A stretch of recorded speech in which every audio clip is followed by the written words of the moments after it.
di hukum acara pidana. Nah, untuk surat dakwanya sendiri, sedengar saya ya, sebagaimana dikatakan oleh penuntut umum itu, dakwaan yang berikan kepada Yosef itu adalah dakwaan subsidiar, di mana dakwaannya itu disusun secara berurutan mulai dari dakwaan tindak pidana yang terberat sampai tindak pidana yang paling ringan, di mana keduanya itu merupakan tindak pidana yang sejenis. Jadi surat dakwaannya itu jenisnya adalah surat dakwaan subsidiar ya. Nah, di mana dalam kasus Yosef ini dakwaan subsidiar.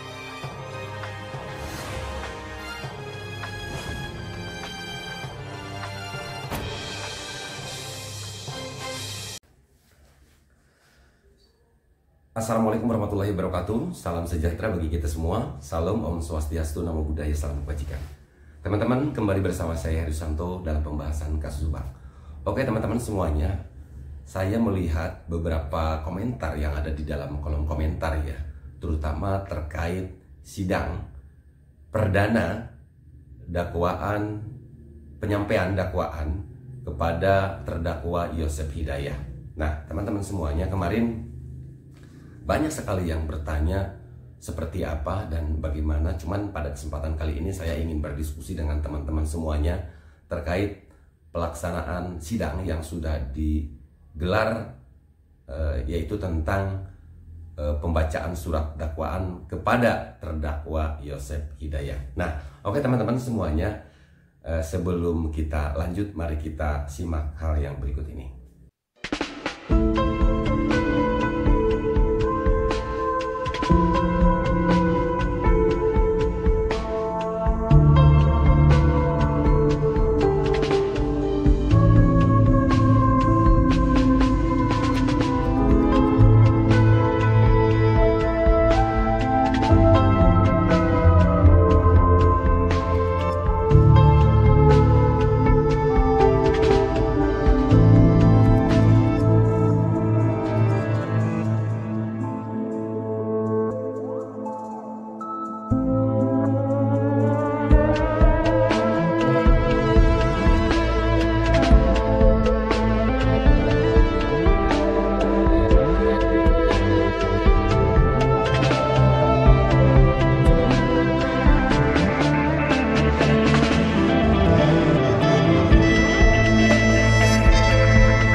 Oke teman-teman semuanya, karena banyak sekali nih beberapa komentar yang ada di dalam kolom komentar, sehingga saya ingin sekali untuk bagaimana berdiskusi nih dengan teman-teman semuanya, sharing mengenai hal yang tentunya sudah kita simak bersama-sama terkait sidang perdana ya, dalam surat dakwaan yang disampaikan oleh penuntut umum pada sidang perdana kemarin dengan terdakwa Yosef Hidayah. Nah, tetapi teman-teman semuanya, pada kesempatan kali ini saya ingin mencoba nih untuk berdiskusi juga dengan anak saya yang paling cikal. Saya ingin mencoba bagaimana tanggapannya ya setelah melihat video tentang dan dakwaan yang sudah digelar pada minggu kemarin. Oke teman-teman semuanya, mari kita simak pembicaraan saya ya, diskusi saya dengan anak saya membahas terkait pembacaan surat dakwaan oleh jaksa penuntut umum. Yuk, mari kita simak.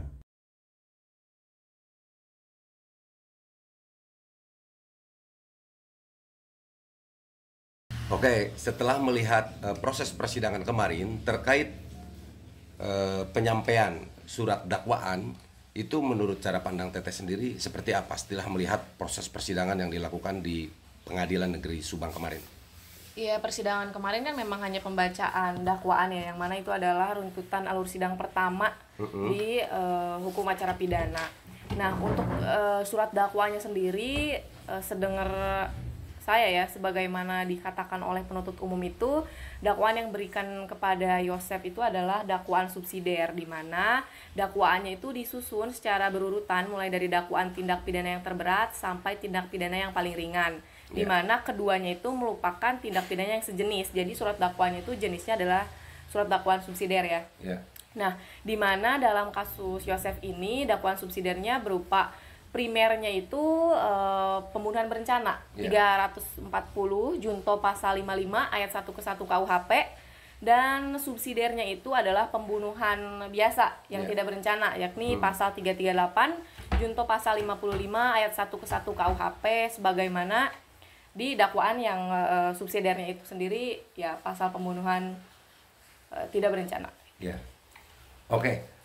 Itu kan sudah sangat jelas sekali ya, tetapi sebelum kepada poin selanjutnya yang tentunya ini juga sebenarnya banyak sekali di komentar ya yang bertanya terhadap proses persidangan kemarin. Nah, tadi dijelaskan kan bahwa yang namanya, yang menurut cara pandang Teteh sendiri, bahwa ini masuk ke dalam surat dakwaan subsidiar kan seperti itu.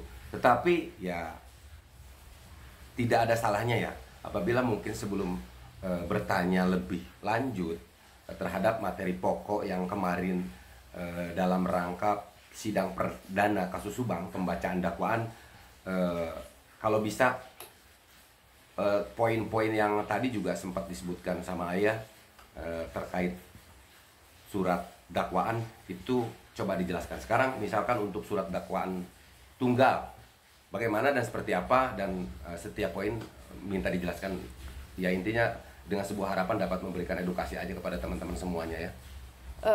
Kalau penjelasan mengenai surat dakwaan itu mungkin ya bisa dicek juga secara pribadi, cuman mungkin aku akan kasih tahu kenapa sih jaksa penuntut umum ini memilih sebuah dakwaan subsidiar ya. Nah, sepertinya seperti ini karena kan jenis surat dakwaan itu ada juga jenis surat dakwaan tunggal ya. Nah, kenapa jaksa penuntut umum tidak memberikan surat dakwaan tunggal? Toh jelas ini perkaranya adalah pidananya itu sejenis gitu loh, dua-duanya. Nah, pembunuhan udah jelas, cuman pasti jaksa di sini harus berpikiran juga terkait ini yang terbukti yang mana nih, bisa jadi terbukti pembunuhan berencana atau tidak.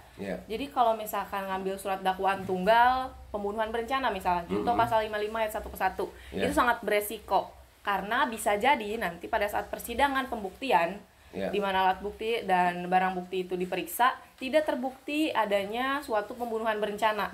Nah, itu akan jadi sangat beresiko untuk dakwaannya sendiri ya, untuk dakwanya itu sendiri. Maksudnya terdakwa kan nanti bisa bebas kalau misalkan tidak terbukti berencananya, sedangkan yang didakwakan pembunuhan berencana. Jadi lebih baik kita memakai jaksa penuntut umum memakai subsidiar karena ya nanti majelis hakim yang menentukan apakah pembunuhan berencana yang terbukti atau pembunuhannya saya yang terbukti. Jadi yang terbukti nanti bisa primernya, bisa subsidiarnya gitu. Oke.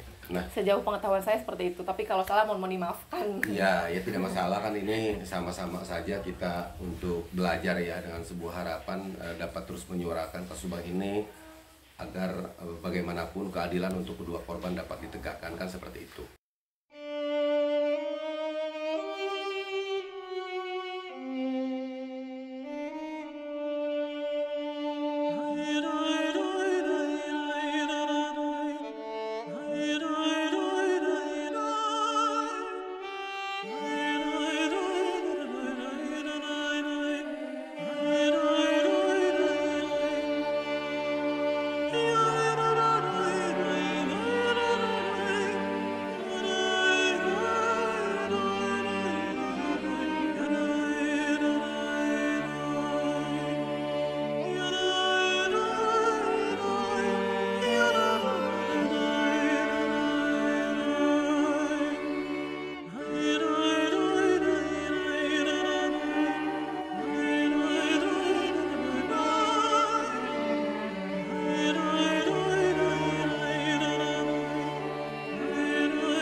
Oke teman-teman semuanya, itulah mungkin ya yang ingin saya sampaikan kepada teman-teman semuanya, para pemerhati kasus Subang yang sangat luar biasa, dan saya menginginkan untuk teman-teman dapat memberikan pendapatnya di dalam kolom komentar. Silahkan. Terima kasih. Wabillahi taufiq wal hidayah. Assalamualaikum warahmatullahi wabarakatuh.